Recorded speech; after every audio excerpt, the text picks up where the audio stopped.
This is the best way to do it. Because it doesn't matter when it starts.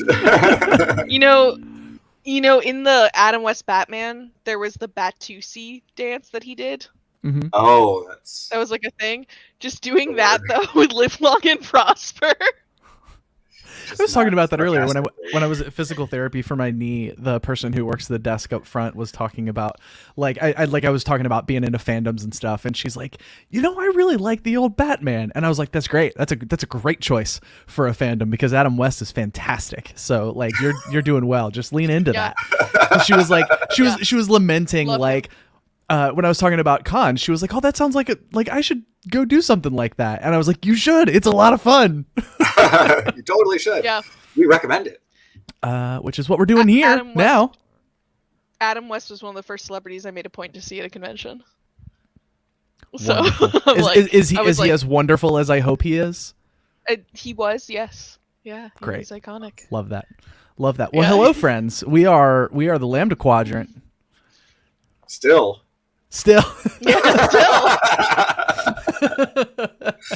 It was touch and go there for a second. We weren't sure. Right. We were like, why are we here? Yeah, we pulled through. We did the thing. We did the thing. Yes, hello, hi, and welcome to our continuing series of live streams for Pride Month. It's still Pride Month somehow. So here we are. Yeah, very stoked. My local Pride in Cincinnati is on Saturday, and I'm very, very excited. Oh my gosh, that's so great. Yeah. All month, all over the place, different stuff. Yeah, ours were the first 2 weekends, and so now it's more quiet here, but that's so cool. You get 2 weekends? Oh. They split because gays all are the dramatic, cool stuff. So. There's you this guys whole get thing all the with cool West stuff Hollywood out and there. downtown. Yeah, I gotcha. So, but yeah, we did. Yeah. Albany Pride was like 2 weekends ago. Yeah, it was good. So stuff's still going on. I didn't go to it. I went to a Ren fair, but. Right. Well, speaking of being queer and being nerds and being into fandoms and stuff, obviously we are big Star Trek nerds. That's kind of our main thing. Not our only thing, though. And we thought it would be a cool idea to talk about some stuff that we like that is very good and very queer that is not Star Trek, but is still like worth watching because, obviously lately we've gotten some cool queer rep in Star Trek, but historically very behind the curve. Yes. And so yeah, it makes sense. Only very recently, and we've now lost it. So some of it, anyways. Some of it, a lot of it, of it. Most of it. Yeah, I mean, yeah. But yeah. This is Jennifer and Beckett erasure, and I will not stand for it. Oh, they're there, and I love them. Do you remember, Callie? Do you remember at Chicago before like the next season or whatever or something? I said something like, or I don't know if it's Chicago or Vegas. I said something like, I ship Beckett with Jennifer. Like I do remember that. Yeah, I do remember and that. Jennifer and Justin, and you guys are like, I remember thinking like, what if? I was like, fucking Jennifer. And then it happened. And the way I was like, when it was first shown on screen, I think I started crying. I was laughing so hard. I was like, I am Nostradamus as a bit. Like I am comedic psychic. I felt like I saw it coming in the first episode of season 2 when she's on the holodeck and Beckett is like, it says something about like, how do you relax? And I do yoga. And she's like, oh, how unique. Oh, fine. Oh, how unique. I did that. I was feeling a little spicy at a show, and I was just like, saying hi to the folks around me because that's what I do. I'm just like making friends everywhere I go. And I, without thinking, because I was just in a very good mood, I wasn't even high. I was just like in a very good mood and feeling a little spicy, and the guy like went out of his way to mention that he was in a band too, and I was like, oh, you're in a band, how unique, tell me more.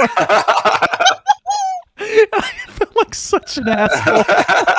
But also, like, in my defense, like, like you hang out with people sometimes and they're just like dying to figure out a way to tell you about their podcast or their YouTube channel or something. Yeah, and they like reach for it super hard and it's really awkward and annoying. It was like one of those situations. And so I felt like, okay. So I felt justified roasting him a little. Right. Yeah. Knock him down. It's fine. Also, his band was not great. I checked them out on the way home. It was like I had like a 4-hour drive, and I was like, what the hell? I'll give it a shot. Not a fan. Not great. So I will start it off, and I feel like this is a sleeper thing in terms of media, because I've not heard a lot of people talking about this, and I think I understand why. So on Apple TV, there is a show called Invasion that is like, it's a very like human drama thing. It's mostly focused on the humans, but it's in the context of an alien invasion.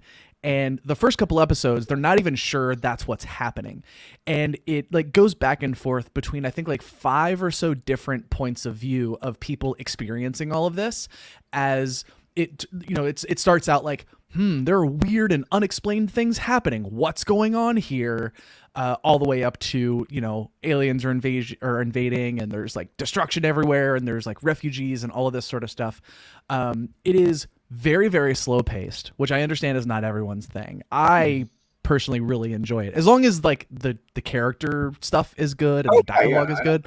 And I think it very much is here. And I don't want to spoil it, but I will say that there is a very, very cool queer romance that doesn't just exist. It is kind of central to the story in a way that's very, very heartfelt. And it's also, it's interesting that, because one of the perspectives in the show is someone who is in Japan working for the Japanese space program. And it's 2 queer Japanese women, and they speak Japanese the whole time with subtitles and stuff. It's not like overdub. So it's just, I thought that was a cool touch that they did. It's very good. Can I just say about language and stuff? My biggest pet peeve is when characters are speaking a foreign language, but it's just actors speaking with accents for an entire like movie. Oh yeah. You're just it's just like, right.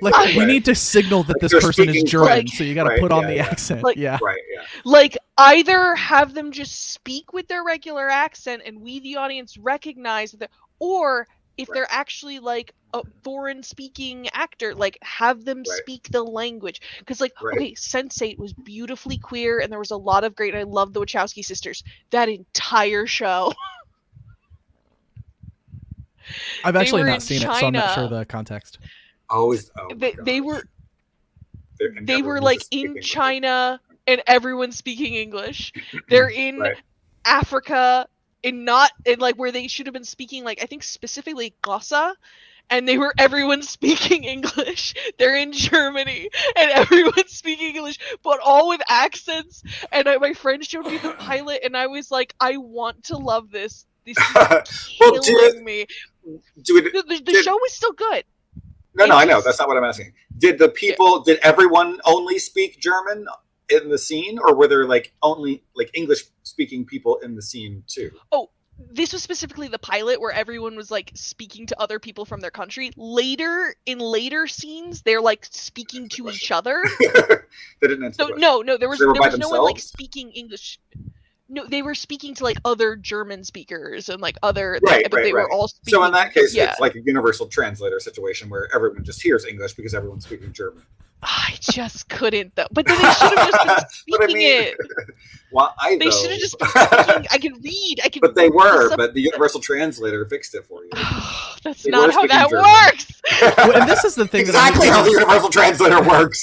Because I feel like that's a cultural critique that we can make, because I can see a situation where the creatives who are making the show would rather do that, but they understand that like the general media consuming public would be pissy about it and like not watch it if it was like that. And I can understand that being a difficult decision to make. No, and that friend who showed it to me specifically said, I really love that they keep that they're all speaking English, but they all keep their native accents. And I was like, oh, we're having different experiences. Like, because that's truly like a preference. Yes, it is. It absolutely is. Yes. But it's my biggest pet peeve, though. But you're gonna have great show, though. Very weird. That wasn't on my recommendations list, but it's good. Okay. Continue on, Callie. Oh yeah, so just Invasion on Apple TV, highly recommended. It is very slow paced. I can imagine a lot of folks finding it boring, and I wouldn't even be mad at people if they said they found it boring, because it does move very slow. But I think the upshot of that is that you really get to explore the characters and their feelings and their relationships more than you might if it was action focused.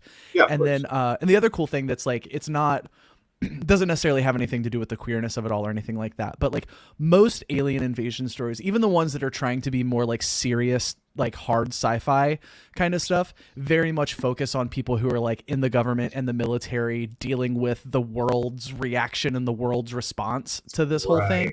Right. And there's one character who is in the military, but he is also just like caught out in the desert when all this happens, and he really doesn't have a lot of idea of what's going on.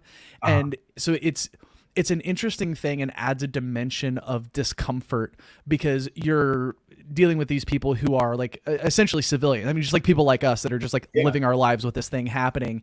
And, you know, communication gets cut off and you really don't know what's going on aside from what's happening around you or what you hear on the news. And so it feels very real in that way, and also feels deeply uncomfortable because it's like, what the hell is going on? But it's like, and like, it almost puts you in the thing, right? Because the characters are also like, what the hell is going on? So like, it's, I don't know. I was super into it. It's 10 episodes and I watched the whole thing over the course of 2 days. I was so into it. And a second season is green lit. I think production is maybe on pause because of the writer's strike. So I hope the studios give the writers what they need so things can get moving again. Solidarity. Strange New Worlds just landed. Yes. Yeah, I'm very excited to watch that later tonight. I know. Oh crap! I totally forgot that it came out tonight. Yes. Okay. Yeah, that's my like Apple TV is like, a new episode is up. I'm like, oh.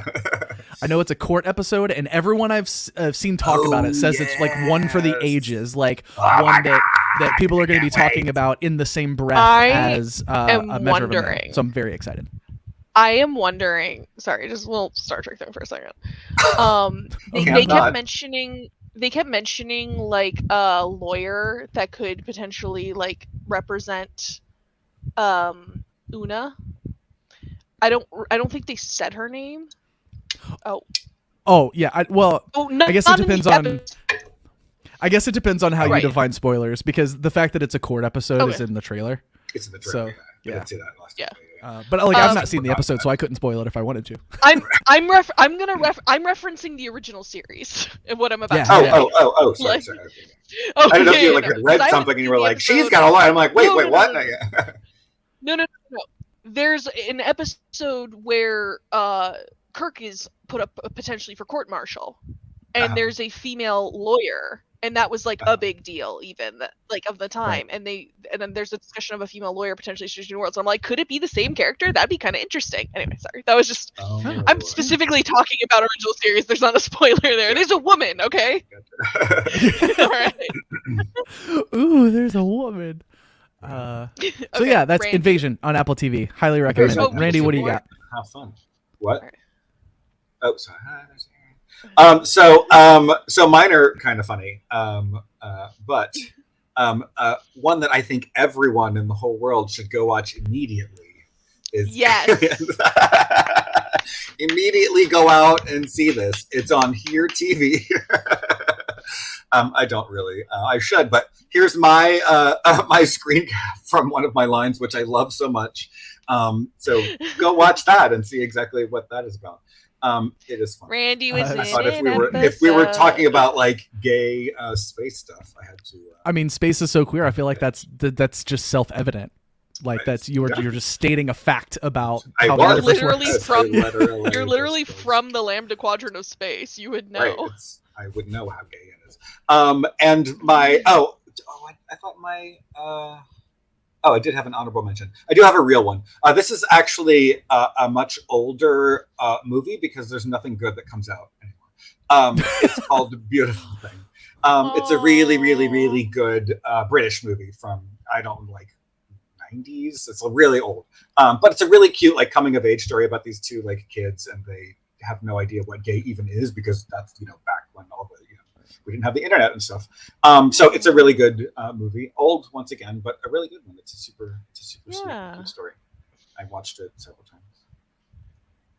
Aww. So yeah. Anna, what you got? Okay. Anna has like 73, so we're gonna. Can you click that, or do I have to do it? I'm gonna have to ask someone else to be my clicker. Okay. I made a slideshow. Or Anna came prepared, very prepared. Queer media recommendations. Almost Give me the prepared. gay. I grew up in a very rural area with a lot of Confederate flags, even though it was upstate New York. A girl watched a lot of television and stuff to make it through. Me and my queer friends. We just said, what's playing? What can we watch? What's going on? So, next slide. So, Dimension 20 is a series that I love. It's, yes! yes. Sorry. It's a D&D actual play show. So, if you've heard of Critical Role, The Adventure Zone, things like that, Dimension 20 is one of the biggest. It's very, very popular. And I am obsessed with it. It got me through a lot of lockdown, just watching season after season. Wow. Every single season has at least one queer player at the table. Every single season. Definitely some seasons more than others have more queer characters, but there's always a queer character, and every single season has at least one queer player at the table. And they're often playing a queer character. There's one player who's part of the main cast, because they have like main campaigns that they do that are longer, and then they have side campaigns which are a bit shorter, but they're still full seasons. And Allie Beardsley is a member of the main campaign, and as Allie Beardsley went through transition, because Allie Beardsley is trans and uses they them pronouns, you can watch that transition kind of through the show, through the seasons.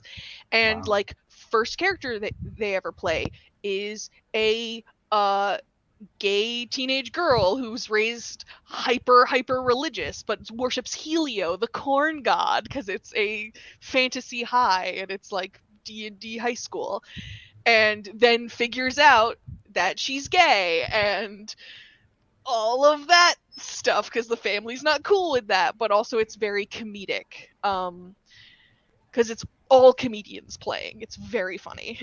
And riffing off of each other.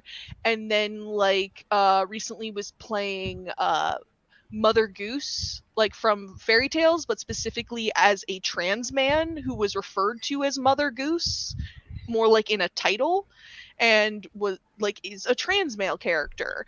And there's just all these different things played. Pete the Plug, who was a drug dealer in New York City, had recently had top surgery and was a bit of a mess, and was an addict. Lots of people being a mess. What do you know? Lots of queer things. Played Liam Wilhelmina, who was in Crown of Candy, which is like Game of Thrones meets Candyland. Was a peppermint lad who was asexual and had a peppermint pig and also kills a bunch of people. It's great. The series is the show is okay. So the show is very queer, so is what I want to say. And there's lots of different genres, and then there's Dungeons and Drag Queens, which is the next season that is coming out next Wednesday, and stars an entirely drag cast. Who do I know? I know Alaska. And yeah, you can play the trailer if you want to, but we also might not have time, so maybe we'll go through and then play trailers later if we want to. Oh, that doesn't import. Sorry, that doesn't work. Oh, here. That's okay. That is a-okay. But yeah, so it's a D&D actual play show on dropout.tv. It is a subscription basis. But it's $5 a month, which I think makes it the cheapest. And also, the owner, Sam Reich, has specifically said that he is very pro people sharing their passwords, so that way people, and it has specifically said sharing your passwords is a great thing to do for your friend who can't afford Dropout. We want you to share our stuff. They're pretty socialist over there. Oh yeah, and it's it's doing a subscription to support independent media creators, even if they're bigger independent media creators. It's still mostly going to actual people and creating jobs people, and people who are making cool and important stuff. So I'm all the way into that. I've like shared my subscription with like my sister and brother-in-law, and because they liked the content so much, that's when they got their own subscription. So I think it's actually good marketing too. But weird how that works. Also, fuck you, Netflix. Okay. Yeah. The next one that I would like to talk about is actually a series of 2 books. I have recently figured out how to get into books, which is great.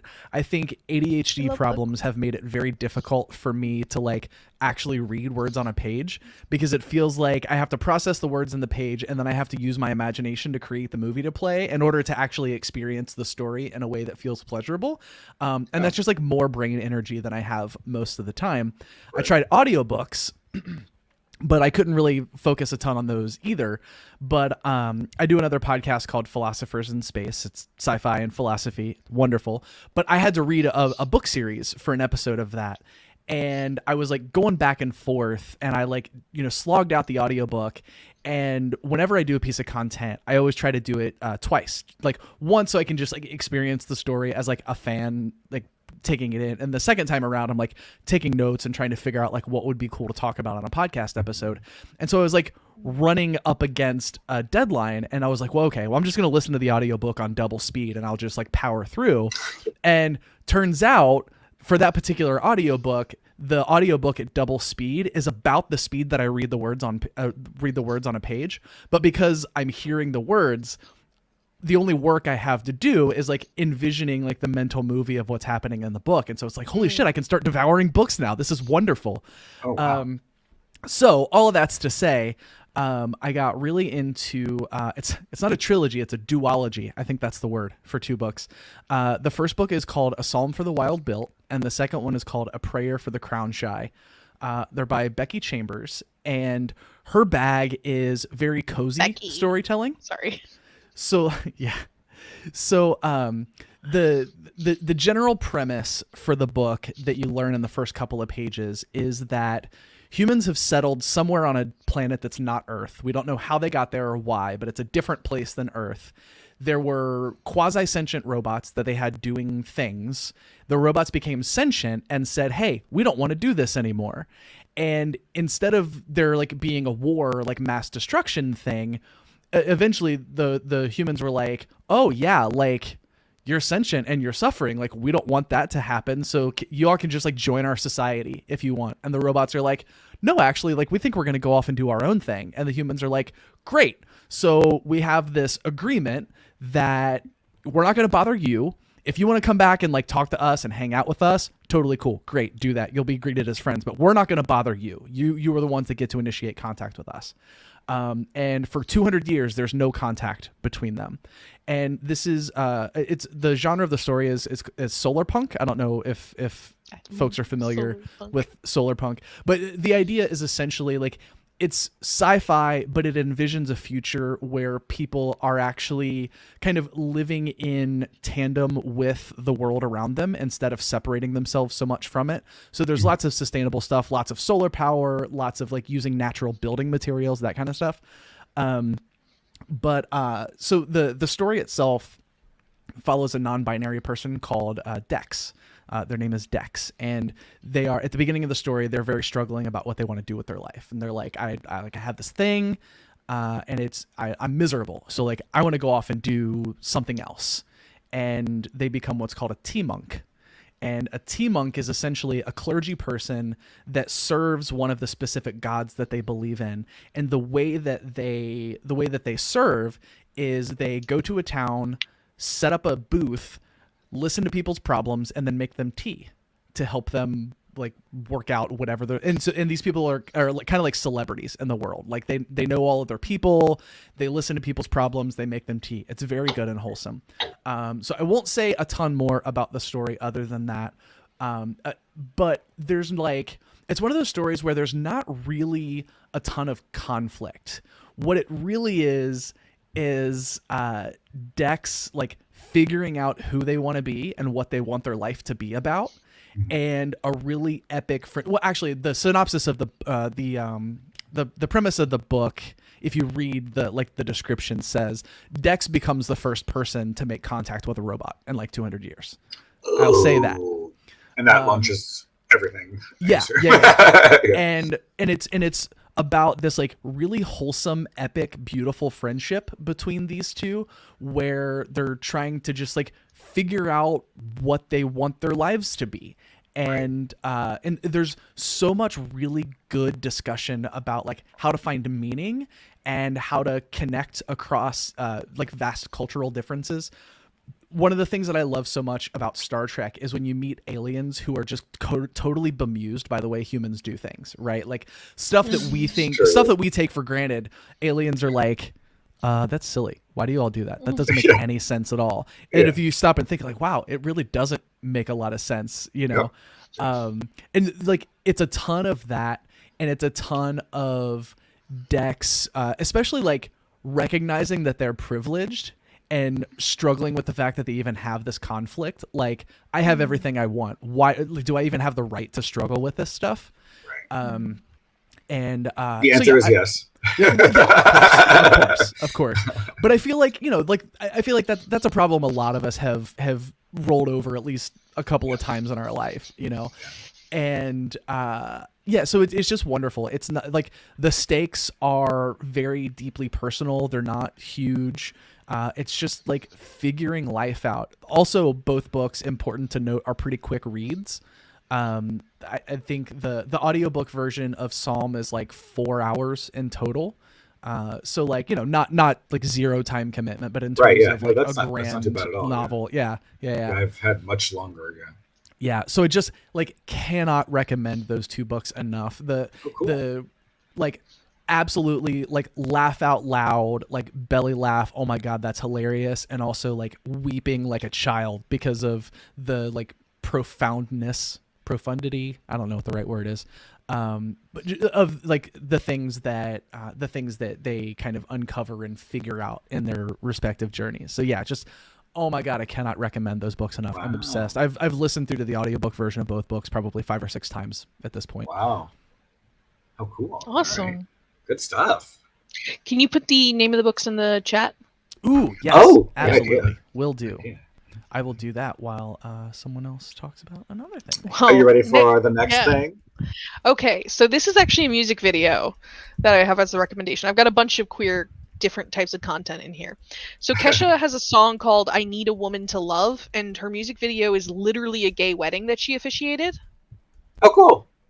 She is an officiant. She has officiated several gay weddings. Love her so much. And Kesha herself is bisexual. And just the video is sweet and sentimental because it's two like Kesha fans that like get sent to Vegas and they get married by Kesha, and it's the song is good, you know, it's just I Need a Woman to Love, and the two of them in the music video is really more of like a wedding video for them because it's them like talking about how they met, talking about like little sweet memories of how they love each other, and then just like her officiating the two of them and them kissing and all that, and just like, and also Kesha beforehand being like, this will be like my third gay wedding that I've officiated, I hope I don't mess it up, like kind of, and it's just very sweet and it's so endearing and it has always made me happy. Oh, I love that. Like, I love that. I have a Kesha story that has gay content. I love her so much. She's so good. She's so good. I went to see her when I lived in Dallas years ago, so this was back in like slutty Kesha era, which was so much fun. I know all of the things and I feel terrible, but it was fun at the time. We didn't know what was going on. So it was her character though. It was her character. Yeah, that's the whole thing, is like she had this slutty character. So in the middle of the concert, she stops at some point and she like pulls somebody up for the audience and does this whole bit with them. It's all, you know, glitter cannons and whatever, blah blah blah. But she pulls the guy up and it's just like this homo, you know, at the Kesha concert.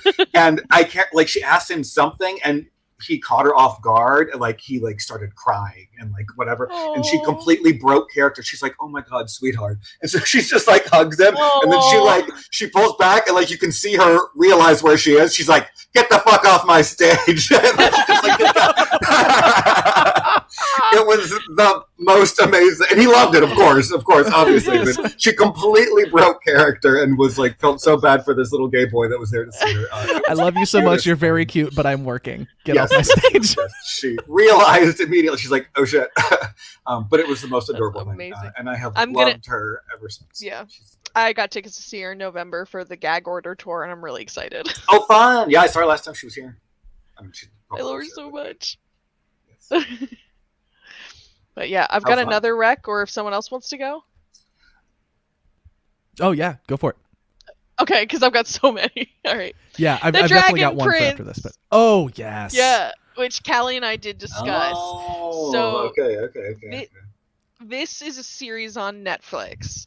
It's for people who know Avatar: The Last Airbender. It's the same series creators. There are multiple queer characters, so many gay queens, like actual royalty queens that turn out to be gay. So great. Anyway, not like drag. And important to note, one of the most seriously badass characters in the entire show is deaf, and that's really cool too.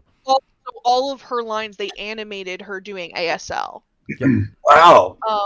And it is so great. And so you'll see, like, because I don't really know ASL, I know a few things, but not much. You'll see people like translate bits that, like, because she has a translator with her often, but not always. Like, there's a scene where she's at a grave and she starts signing to like the person who passed. And obviously the translator's not just like translating to thing, or sometimes her and the translator will sign to each other just privately. And so you'll find online people like being like, oh, this is what they said. And it's just nothing that would be like too plot relevant. Right. Because of course, yeah. Because you don't get to see it. Yeah, but it is so sweet. Or even like things like her swearing and then like him being like, oh, it's like you're like a stable boy.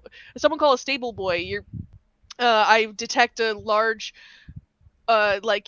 heap of bull droppings is like what the says. Like, right. Obviously, that's not what was said, and things like that.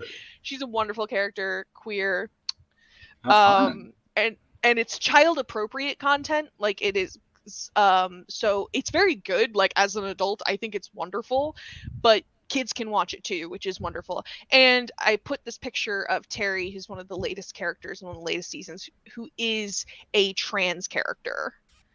And he's got little fawn antlers, and his people, they describe themselves as like deer, they're elves and stuff.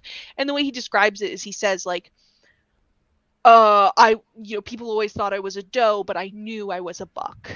And it's just beautiful. So and it's I've not seen the latest season yet, so that I'm so excited. I need to It's watch a this. Trans actor voice acting him. It's just good. Cool. It's wonderful.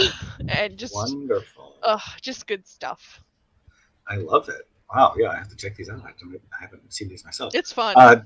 Thank you. Do you want to go back to Callie? Yeah, I have one. It's called Kipo and the Age of the Wonder Beasts, which is another show that I feel like has sort of flown under the radar a little bit. Like I've not heard a lot of people talking about it, but it's on Netflix, so it's like generally accessible if you've got Netflix. And the like queer stuff is not super at the front, but one of the main characters is gay, and it comes up very like in a kind of funny way that I won't spoil because it's a really, really great moment. But the gist of the series is that it's like some undefined point in the future, humans live underground and on the surface are like monster creatures. They're like very large and sort of monstrous versions of animals that we might recognize. So there's like really gigantic dogs. There's like a giant corgi, for example. It's just so very good. But that's why I watched the series. A friend sent me a picture of the giant corgi and was like, and I was like, well, gotta watch it. And what's great is like, Netflix is notorious for making like 2 seasons of a really good show and then canceling it literally unceremoniously. Yes. Keep on the Age of the Wonder Beasts has 30 episodes, and apparently it was planned from the very beginning to have a 30 episode arc. So it's like 3 seasons of 10 episodes. And I would love to see more, but I will say from start to finish, you get a complete story that doesn't leave you on a cliffhanger. I definitely want to see more happen in this world, and I'll be sad if there is no more. But it's a great show. And the inciting incident is that like the human settlement gets attacked, and Kipo has like mistakenly left the settlement and gone to the surface, and figures out that the human settlement has been attacked, and so she's trying to find her dad, and that's kind of like the inciting thing of the episode. And she's like she finds friends, and they're like journeying all through this world trying to figure out where her dad is, and of course they like uncover things about like what happened, why the world is the way that it is, and all of that sort of stuff. But it's also like, it feels kind of young adult, maybe middle grade type. I don't know that they ever discuss what ages the characters actually are, but I feel like they're maybe like 15, 16-ish. So like still relatable, but like kids. Right. And it is a wonderful, it's like another one of those shows that has really funny, brilliant moments, like the cats that live in the forest. Oh my God, I cannot get enough. But also just like, they're really good. Yeah, but also just like devastatingly heartfelt interpersonal moments. Just, oh my God, so good. Yeah, do you want to would know type it in the chat Dragon too? Prince has that too. Thank you. We'll put up a list of these. Has that. After the show on our socials. Okay. How fabulous! I got more. Yeah, let's go. You know I do. Our flag means death.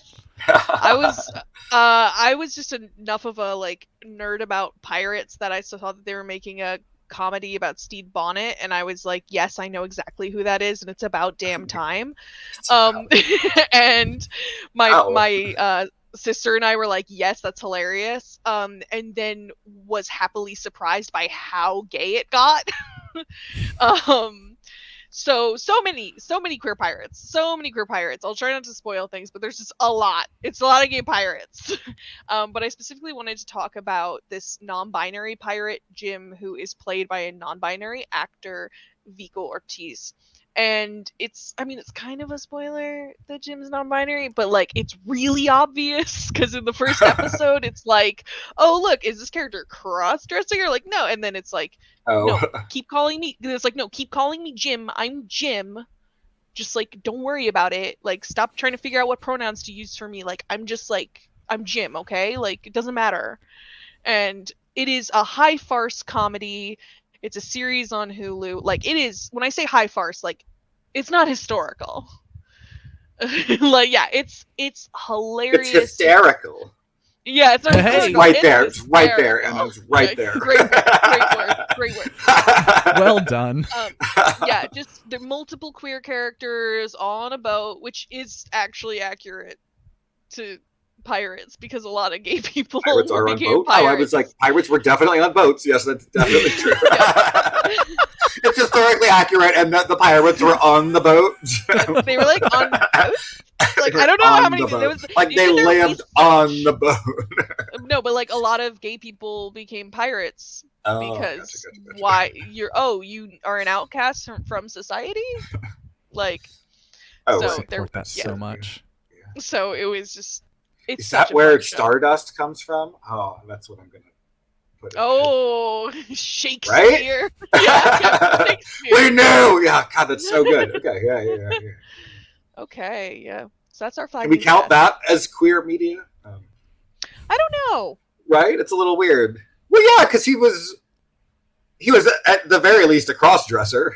He was at the very least a drag. So yeah, I don't know like what else he was, but they kind of they only allude to it. So I don't know. Yeah. But also just go watch that movie because it's so good.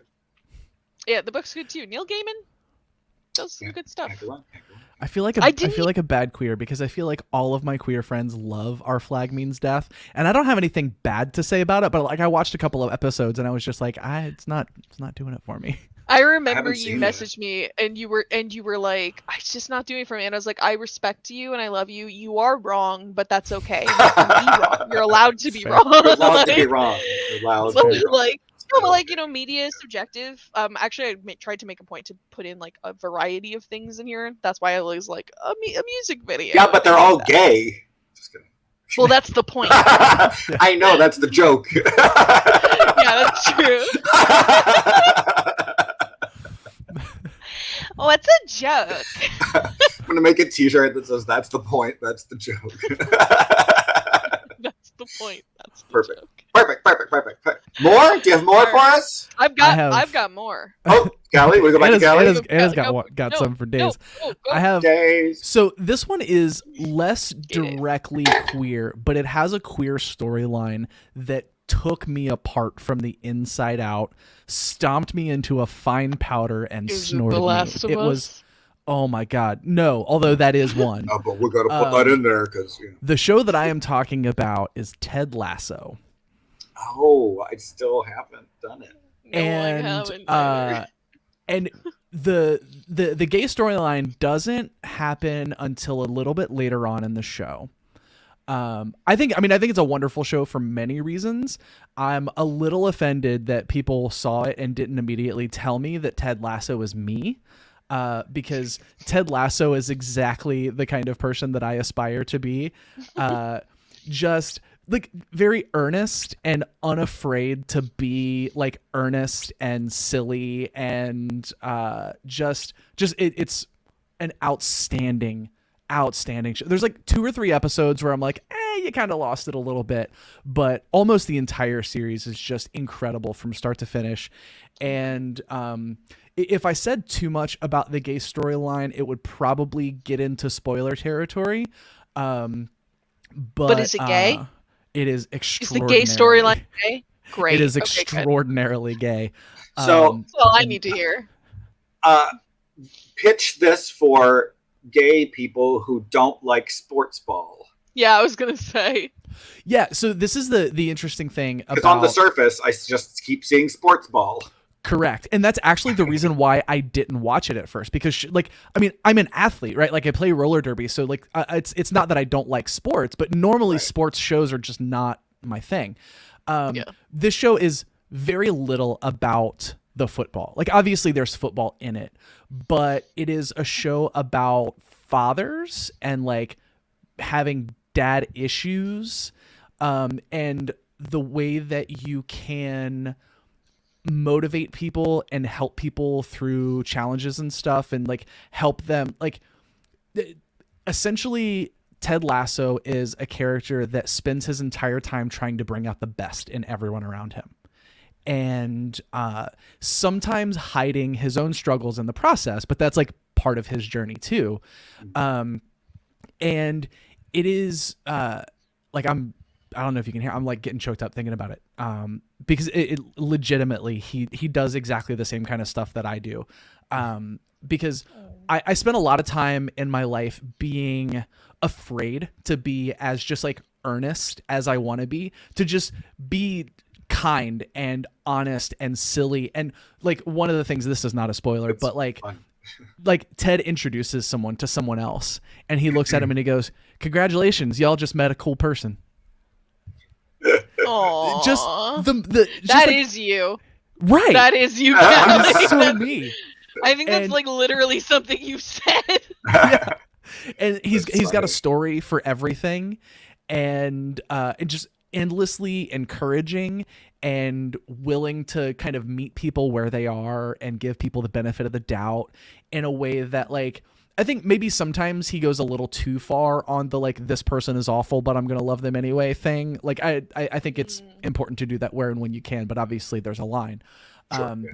But it a lot of it is just like growing out of the shit that you carry from your youth, and in this show specifically, a lot of it is about the stuff that you carry from a father, which like I kind of identify with, like not a lot because my dad was just absent, but that's not to say that I don't carry baggage from that. And the football storylines are often just like a different way for a group of people to be struggling with a thing, for Ted and the others to get them through and help them figure out how to overcome. And it's usually some kind of like we get together and we love on each other a little bit, and that makes us able to solve the problem we're trying to solve. And like we got to step outside our comfort zone to do the thing that we want to do. And I think the story could be the same and just as effective in any other setting where that is true.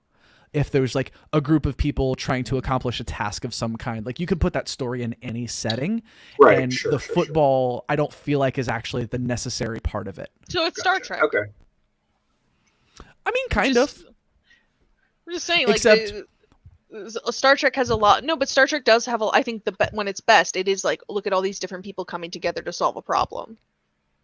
Right. I would say that a big difference there is that in Star Trek, because you're in a quasi-military type organization, there's always that discrete distance that you kind of like have to keep from people. Whereas like Ted Lasso's a football coach, he can kind of like, as long as he's not being like actually inappropriate, he can like kind of do whatever he wants, and he can actually get close to his players and have those like really close and intimate moments that we see sometimes.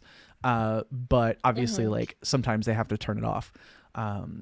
So yeah, just highly recommend. And actually there's kind of two queer storylines now that I think about it.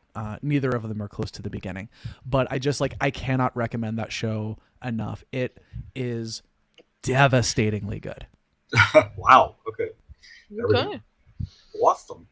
All right. I'm terrified. I have no idea what my next one is. It could go anywhere. Find out. After that, like, I was worried it was this one. After your like sweet thing about like people trying to be better, what if you were trying to be worse? Hey. So I put this. No, legitimately, I think that's valuable. Like, so I put Hannibal in here specifically because I was like, oh, some people want to watch something not sweet and wholesome. Yeah, for sure. Now, absolutely. It's a definitely horror / psychological thriller. I argue it's a rom-com, but that's a whole other situation. So the whole series, what I think is so beautiful for me is like it was on NBC. It was network television. Yeah. But it's the opposite of queer baiting. Because throughout the series, like there were always fans saying like, people were always kind of like, do they want to kill each other? Do they want to bang each other? Like what kind of penetration are they going for? Do they want to kill each other or kiss each other? Maybe the answer is yes. And that's very much like the thing. And like season 1, it's real. They have this very intense friendship, and Hannibal just breaking all the boundaries of being a good psychiatrist that would be responsible by being like, Will, look for you all the time, and Will's like, I don't talk to me. Maybe he's not a good person. Yeah, he's horrible. The thing is, he's a brilliant psychiatrist, but he uses it for evil. Right. And then by the end of the series, it's, I mean, spoiler, but it's very famous in the sense of like, it is made canon that is Hannibal's intention, that Hannibal is in love with Will. And Gillian Anderson has a line about it, which that feels like a gift for the gays in so many ways, that it's not just saying that on camera, but also having Gillian Anderson say it. It just felt really important to me. Bestowment, indeed. And also, of course, Brian Fuller is the series creator, who is gay, and it's really was kind of the opposite of queer baiting, and especially because when that show was on, there were a lot of shows that were on TV that got popular on like Tumblr and things that were very queer baity, or some weren't necessarily starting out that way, and then as Twitter became bigger and people started being like, this is what we want to see more of, and there were certain writers and stuff who didn't understand why people wanted to see that, and they're like, okay, and then it was like kind of, there were some genuine queer baiters, and then there was some like inadvertent queer baiting because of just being clueless. And it just that's was happened a lot too. Yeah. And then instead, Hannibal like actually gave us that. Now, this is a toxic queer relationship. Well, I mean, I want to be very clear. So normal. But I mean, there's cannibalism. But I mean, eating out, you know. But it's basically, it is to me, it's like, we need queer content that is a variety of queer content. So having this like toxic horror queer content is wonderful. There's also other queer characters in the series that aren't just the main leads, and it isn't just that. Nice, like, that sounds good. Yeah, famously, Jimmy Price, who's one of the morgue guys, is just fully married to a man. We don't see his husband because he, unlike these two, keeps his personal life away from the murder job he has. Because he seems to be in a healthy relationship, but has a murder job, so. Yeah, well, he works in a morgue. Oh.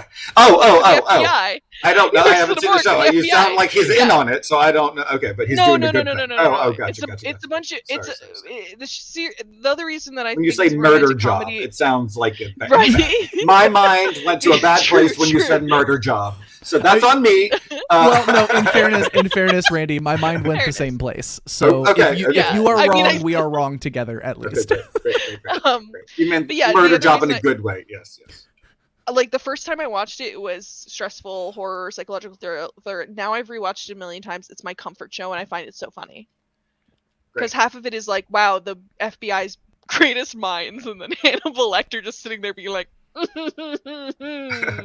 they'll never find me. Also, I wonder if Will's thinking about me. Like, it's hilarious. So anyway, great show. Okay, great. Yeah. No, and I haven't seen that one either. I feel terrible, and it always happens. It's very good. I don't catch things, and then time goes by. It was canceled before its time, but as is everything. It should. Yeah.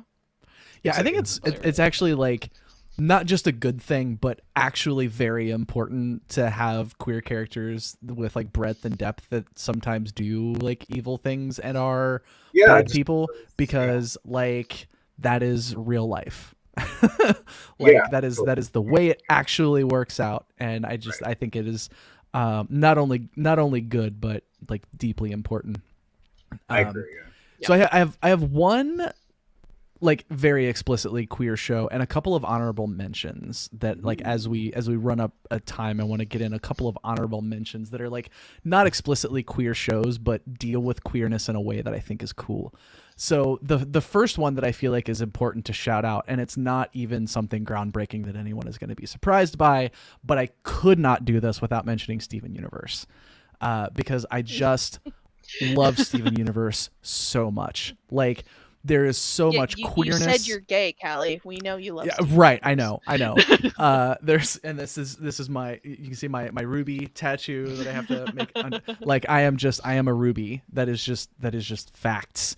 But like, so lots of explicit queerness. Like some of the characters are just very explicitly queer. There's a non-binary character or two. Arguably, I think the crystal gems are non-binary kind of inherently. I don't think they ever say that out loud, but that's kind of the gist that you get from the way that they describe what the crystal gems actually are. But the gist of the show is that Steven Universe is the child of a very important person in Crystal Gem history, and he lives with three gems in this house on Earth, and they're kind of like the self-appointed guardians of Earth. So the gem homeworld tried to invade and take over Earth like 5,000 years ago, and there was a group of gems that stood up and said like, no, actually this is wrong. So like we're gonna switch sides and defend Earth. And this happened like very, very long ago in the past, but the folks that are like in the house with Steven are there with him. And at the beginning of the show, they're just like trying to shepherd this kid through life, and you know, just trying to have like as normal a life as possible. But of course, because it's a TV show, everything goes sideways. There's like galactic battles and war and deep history and all sorts of stuff. And again, it's another one of those shows that like kind of has the veneer of being made for kids, and the first season feels like, I don't want to say frivolous, because frivolous implies that it like doesn't matter, and it very much does. But there's a little bit of silliness in the first season that kind of leaves in the later seasons. It's very much like Adventure Time in that way, where it's like, oh, this was very like, it's cool, but it was made to entertain children. And then later on it gets like very deep and very real and very meaningful in a way that like kids can still enjoy, but I don't know that like, it feels like the target audience got like slightly older as time went on. And so it's like you go to the early seasons because it's like fun and silly and escapist, and when you want to see like deep important character moments, you go like a little bit later on where the real serious stuff happens and they're like navigating really serious interpersonal problems and trying to like save the galaxy and stuff. So yeah, highly recommended. Steven Universe, it's one I feel like everybody knows, but good stuff. This might be a controversial addition for honorable mentions, and like I said, it's an honorable mention because this is not an explicitly queer show, although there are characters that are queer, and it is Letterkenny. I knew it. I was like, why isn't Callie mentioned Letterkenny? I knew. I have so much to say about Letterkenny. It was a pandemic watch for me. Right. One of my Derby wives. Part of the reason that my Derby wives became my Derby wives and we got as close as we did is because like towards the beginning of COVID, one of us started a group message and was like, "We're going to be inside for a while. We should get on Zoom and watch TV shows together." And so we did that every night for like a year and a half, with almost no breaks. And Letterkenny was one of the shows that we watched. And cool. I have. That is the only show aside from the other Star Trek series that I will watch repeatedly and have on the background, and it does not matter how many times I've seen it, I still love it. Yeah.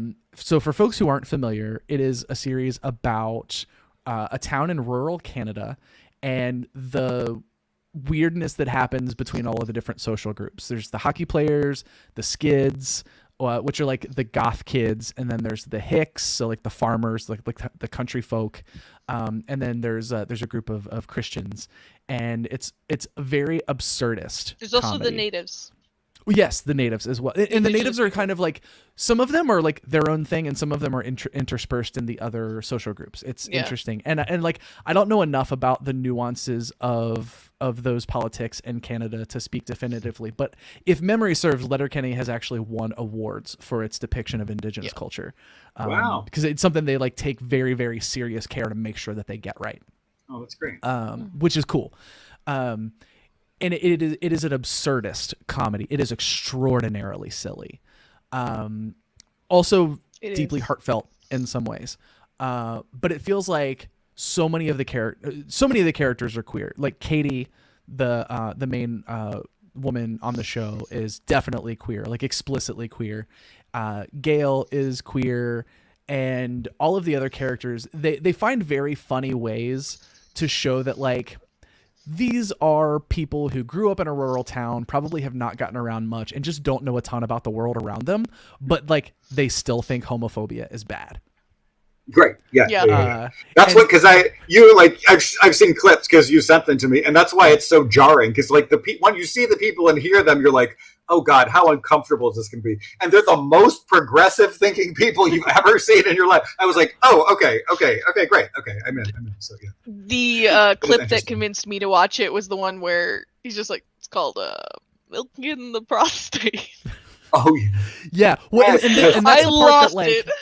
If you lean into what you might expect from a show like that, like there's a bit about anal sex, and the character is just like kind of confused and bewildered by it, and kind of like uncomfortable, but not in a way that's homophobic. It's just that I truly have no idea what this is about, and I just don't know what's happening. But it never dives into being homophobic, and there is homophobia in the show sometimes, but usually it's depicted as coming from the bad guys or as a matter of... They usually get beaten up. Right. And they actually say something like, there's a bit where God, this is like, I'm trying to explain this in like 30 seconds. But like, there's a group of people that are causing them problems, and they want to beat the shit out of these people because they're causing problems. And they're trying to figure out how to lure these people out to where they want to beat the shit out of them, right? And they're like trying to figure out how they lure. And they're like a couple of really problematic ideas, but like, when the problematic ideas happen, like it's kind of funny and problematic, but they also get told that this is a bad idea. And like one of the impact lines is like, well, yes, you would want to avoid a hate crime if you could. Which, yeah. You would want to. So yeah, it's great. Even like McMurray, probably the character that is the most like that we kind of like, scummy, but is kind of scummy and maybe a little homophobic. His whole thing is that like, and it's also like that particular thing is painted as a very backwards thing about him specifically, that like it is a thing about him, but it is not a good thing about him. And it's made very funny. Like when he says and does homophobic things, the show makes him look very, very dumb. Oh, great. While he's doing it, which is great. Well, that's great. That makes sense. Like you have to have somebody. And yes, tons of people the are other queer. Characters don't want to be around him. Like tons of people are queer. Everyone is horny, and it's very, very funny. So yeah, I deeply need a trans character in that show because I feel like they would handle it brilliantly. Yeah, I feel like based off of what I've seen, that's so funny. All right, we're running up on time. I've got a little bit more. Hell yeah. Okay.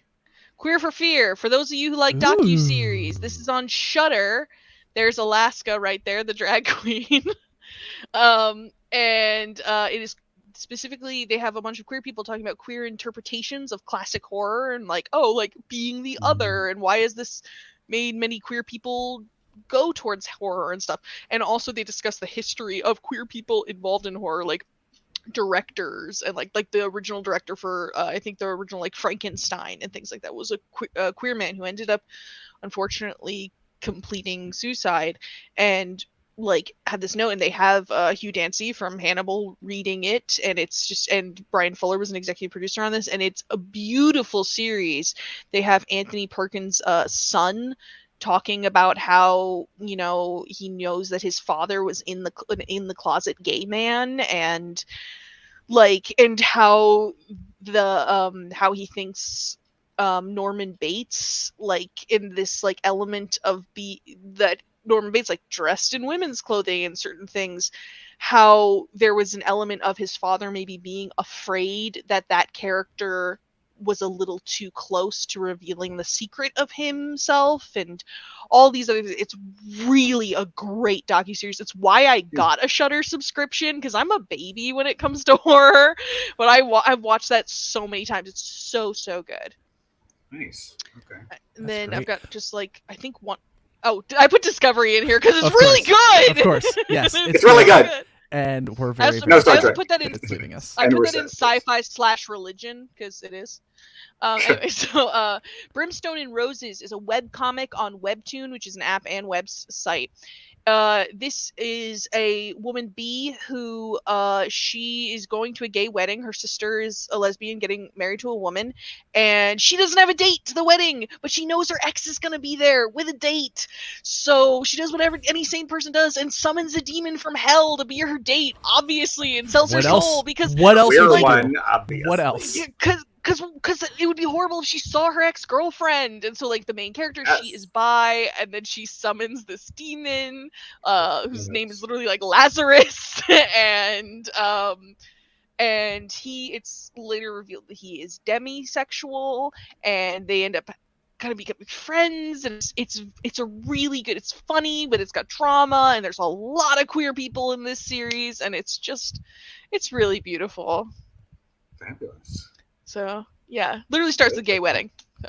And then I put Game Changer, which is also on Dropout, because specifically there's 2 episodes. Game Changer is a game show that they've actually applied for an Emmy, even though they probably won't get it because they don't have the money for Emmys, and they're foregoing an Emmy campaign and instead donated the money to, I think, the writer's strike.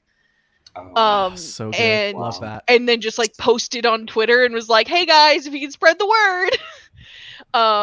And it's the concept is it's a game show where the contestants don't know what the rules are each time, and it changes each time, and it's very, very funny. Huge improv, great. It's a lot of comedians as contestants. Right. Very fun.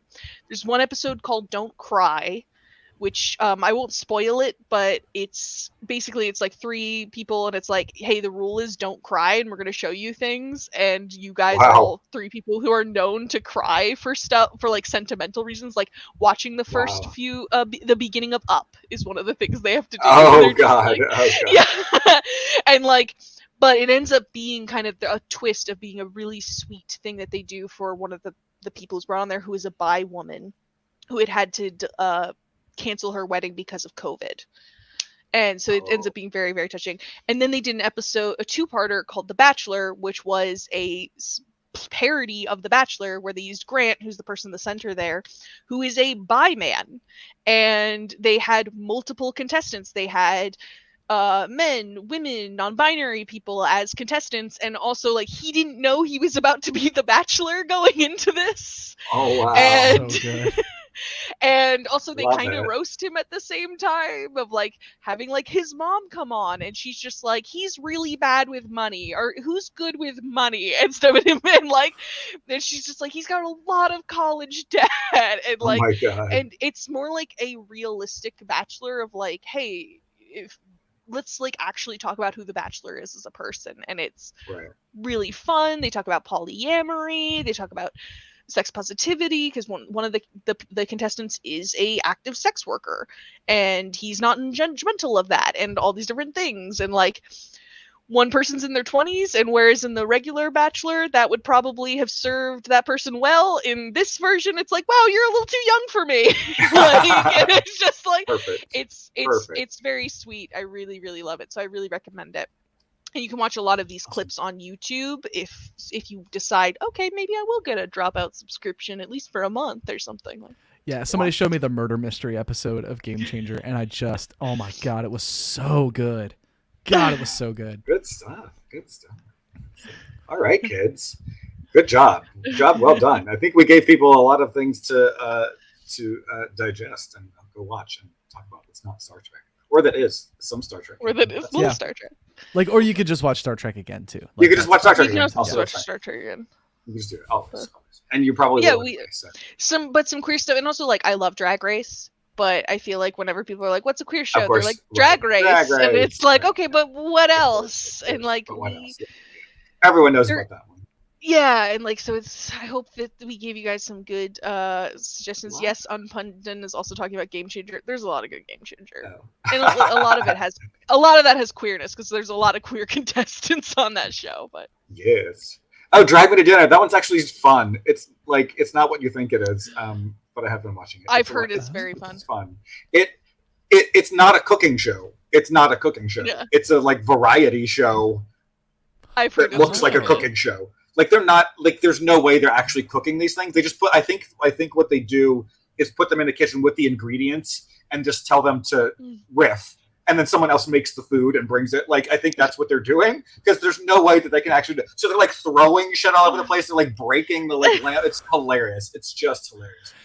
Actually, where my mind went is just like a dating show with drag queens. That was what I thought. Oh, that would also be hilarious. Like, going out out on date for dinner. It's billed as a cooking show. It's like each one of you is going to like cook us a thing and throw us a party, but they're not actually doing anything other than just being hilarious. And I know a bunch of people on it, so tell them hello. It really is that. So yeah, support them. Cool. So we are back one more time next week, this same time. We will announce the topic again. Same bat time, same bat channel. It's true. And round out our Pride streams.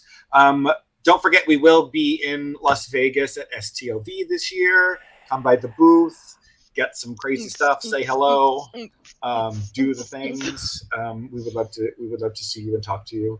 I think that's the only next thing that we have coming up in person. We'll see what happens after that. But thanks for hanging out, I guess. Thanks, friends. Yeah. Have a great night.